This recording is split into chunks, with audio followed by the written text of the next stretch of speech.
En restant au niveau de la chimie, sur la capacité spécifique des cellules, est-ce qu'il y a une limite théorique ou est-ce que la limite n'est que technologique finalement?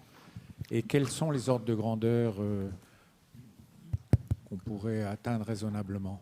Vous pourriez me remettre la présentation, s'il vous plaît? Alors, j'ai été peut-être un peu vite, mais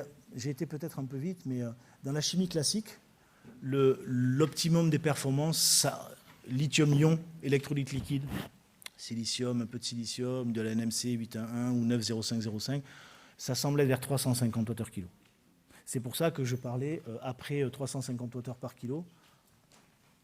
Bon, je sais pas, ça veut pas. Après, au-delà de 350 Wh par kilo, la solution, c'est de passer au système tout solide avec le lithium métal.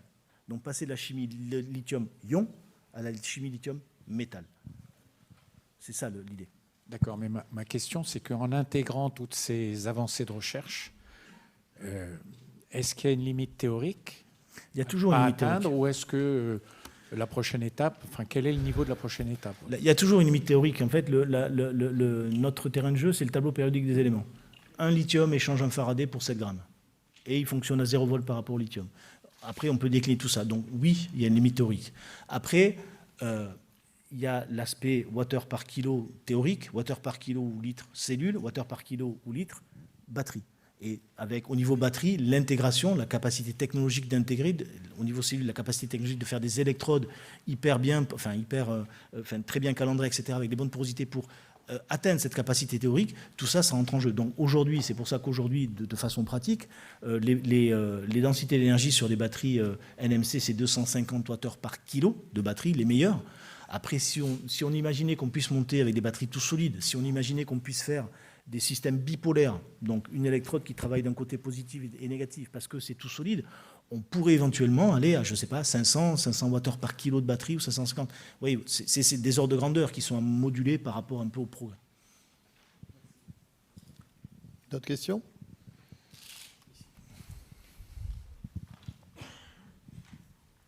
Ça marche, oui, ça marche.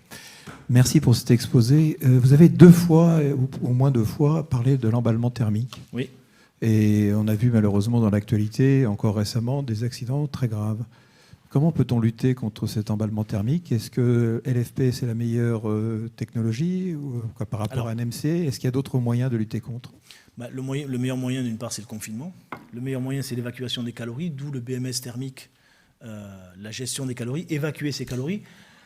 La LFP n'est pas sujet, elle a d'autres problèmes de stabilité thermique, mais pas du tout liés à l'emballement, à la stabilité du fer. La LFP n'est pas sujette à l'emballement thermique, puisque ça, c'est les NMC avec des fortes teneurs en nickel. C'est une question évidemment sensible et compliquée, mais la meilleure chose, c'est de confiner votre batterie et d'avoir le BMS thermique, le management thermique le plus adapté possible. Après, oui, il y a effectivement des cas où l'emballement n'est pas maîtrisé, mais LFP, il n'y a pas d'emballement thermique, par exemple. Ça peut être une première réponse. Oui, mais est-ce que tous les accidents viennent d'un emballement thermique? Non. Pas forcément. Exactement, c'est ça le problème. Pas forcément. Dans les accidents auxquels vous faites référence, il y a eu des problèmes de BMS électrique, en fait. De BMS électrique, de mauvaise régulation des gestion des tensions de cellules individuelles, etc. Donc, ce n'est pas que lié à l'emballement thermique, tout à fait. D'autres questions? Mais juste pour finir, c'est chimie hautement énergétique, on sait qu'il faut gérer les flux caloriques.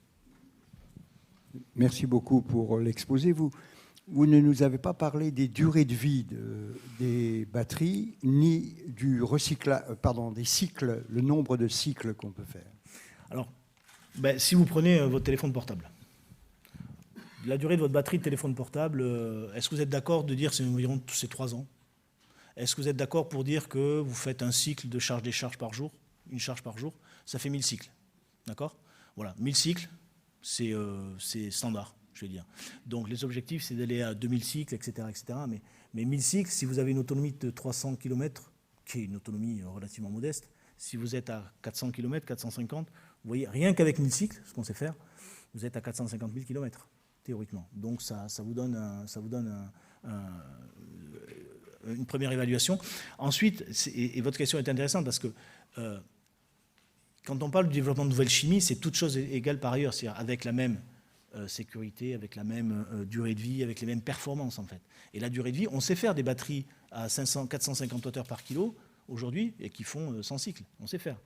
Mais voilà, il faut avoir la cyclabilité, la durée de vie aussi avec. C'est ça qui est compliqué et c'est pour ça que tout progresse en fait. D'autres questions?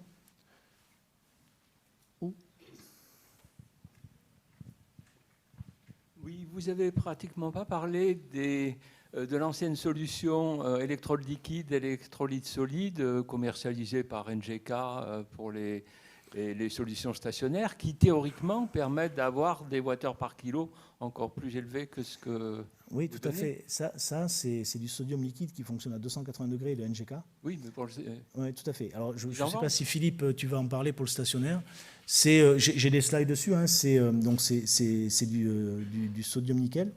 Et la problématique, c'est de maintenir cette température de batterie à 280 degrés, puisque vous avez un séparateur en alumine bêta. Vous avez le sodium liquide à l'intérieur, le nickel, et il faut que tout ça soit maintenu. C'est pas évident. J'en ai pas parlé parce que pour les applications mobilité, c'est compliqué. Voilà. Mais pour le stationnaire, Philippe Stevens vous en touchera certainement deux mots. Alors, c'était mentionné dans mon slide, je pense, mais je n'arrive pas à... Vous pouvez revenir deux slides en arrière, s'il vous plaît. Hop, 3, 4. Juste, il y a un grand schéma. Ouais, c'est celui-là. Voilà. Donc, je pense qu'elle y est quelque part, là. Le NAS, voilà. Donc, c'est le sodium soufre liquide, pardon. Enfin, quand j'étais sur le chlorure de nickel, c'était les anciennes zébras. C'est le sodium soufre, pardon. Donc, c'est pour le stationnaire. Ouais. D'autres questions? Oui, j'ai une question concernant un projet qui a levé énormément d'argent aux États-Unis qui s'appelle Form Energy, des batteries stationnaires à électrodes de fer. Qu'en pensez-vous?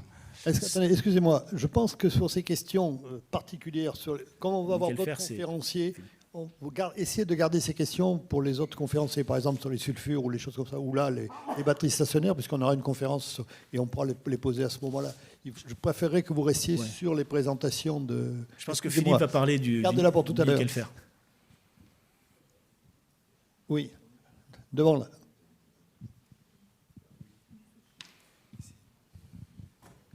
Oui, bonjour.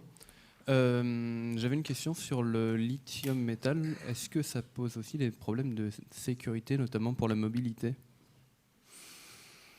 De sécurité pour la mobilité, alors ça peut, si vous avez des dendrites, si vous avez des courts-circuits internes, etc. Mais je dirais que le lithium métal tout solide est pensé justement pour améliorer la sécurité parce qu'on n'a plus de solvant, en fait. On n'a plus d'électrolyte liquide, donc on n'a plus de ces solvants et la possibilité, en cas de montée en température, de relarguer dans l'habitacle des gaz pas forcément très sympathiques. Donc ça, c'est vraiment l'idée, d'augmenter la sécurité par rapport à ça. Après, le lithium, s'il y a des dendrites, oui, ça peut faire un court-circuit et localement venir réchauffer. Mais l'idée, c'est de ne pas en avoir, justement. Mais je pensais en cas de casse de batterie, de contact avec l'air ou quelque chose. Alors, en cas de casse de batterie, de contact avec l'air, oui, vous avez le lithium qui peut réagir violemment avec l'air. Mais c'est pas, ça va former de l'hydrogène en réduisant l'eau. Donc ça, c'est en général, il y a aussi du confinement qui est pensé justement pour éviter ces contacts-là directs. C'est ce que je disais à la première question. La première solution de la protection, c'est le confinement. Après, c'est des questions. sujets, Moi, j'ai une question un peu générale, surtout sur les batteries nickel, cobalt, manganèse. Quand on monte une gigafactory là-dessus, comment peut-on faire un business plan, sachant la dépendance géopolitique de tous ces matériaux? Ça me paraît presque ingérable, une affaire pareille. Il y a des gens qui se risquent dans ce chose-là. Je ne suis peut-être pas le meilleur interlocuteur à qui poser la question, parce que ça, c'est vraiment des choses... C'est un casse-tête.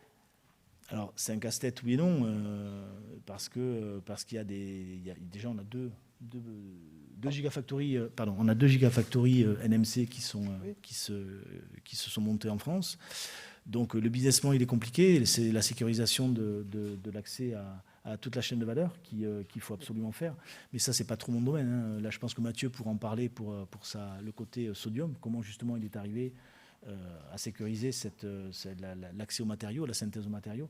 Mais c'est effectivement un vrai problème. Il faut arriver à aussi faire fi de la volatilité des coûts que je mentionnais. C'est ça que je veux dire. Après, ça, c'est pas mon métier, mais oui, c'est complexe. Hein. D'où l'idée aussi des chimies qui sortent un peu, qui utilisent peu de matériaux critiques, parce que les coûts sont beaucoup plus lisses. C'est pour ça que je posais la question, parce que c'est, je crois, un des plus gros handicaps de LMC. Tout à fait. Je vois mal quelqu'un mettre quelques milliards dans un truc dont il n'est pas sûr qu'est-ce que ça va devenir dans 3 ou 4 ans. C'est un peu ce qui se passe en ce moment, mais il faut être confiant. On va traverser cette passe un peu difficile. Bon, on a respecté l'horaire. On va encore remercier Patrice. Merci beaucoup.